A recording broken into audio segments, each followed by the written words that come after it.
Այսօր որոշել եմ հարիսա պատրաստեմ, վերցրել եմ 1 հատ ամբողջական հավ, 2,5 եմ արել, շատ չեմ մանրացնում, որ ոսկրահան անելուց հեշտ լինի, բաժանել եմ 2 մասի։ Հիմա կդնեմ լավ խաշվելու,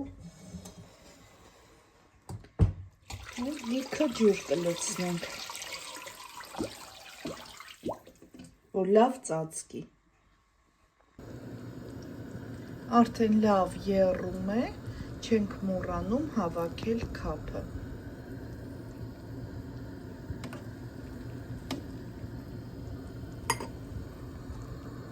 Քափը հավաքելուց հետո վերցրել եմ մոտ 1 կիլոգրամ ձավար, լավ մաքրել եմ, լվացել եմ, հիմա կավելացնեմ այստեղ։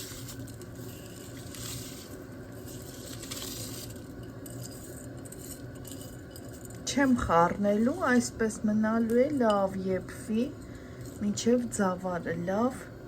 բացվի, լավ եփվի։ Ասեք արդեն լավ եփվել է, հիմա աղ կավելացնեմ։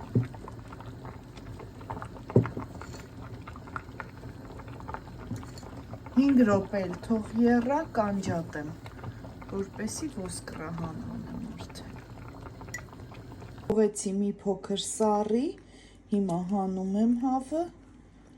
և ոսկրահան եմ անելու արդեն, լավ եփվել է։ Եփելու ընթացքում չենք խառնում, որ չկպնի, միակ գաղտնիքը դրա մեջ է։ Կաշիները և ոսկորները հիմա լրիվ հանելու եմ և ավելացնեմ այստեղ, տեսեք ջուրը թողել եմ, որ լավ խփեմ, ինքը պնդանալու է։ Ահա, ոսկրահան արեցի, հիմա լավ այսպես հարելու ենք, մինչև միսը ձավարի հետ դառնա համասեռ զանգված, լավ խփելու ենք այսպես։ Կարող ենք նաև բլենդերով հարել, տեսեք, արդեն համասեռ զանգված է դառել, վերջ, պատրաստ է, կարող ենք արդեն մատուցել։ Վերջ, պատրաստ է, վրայից էլ դնում ենք յուղ կամ կարագ և մատուցում ենք։ Բարի ախորժակ ցտեսություն։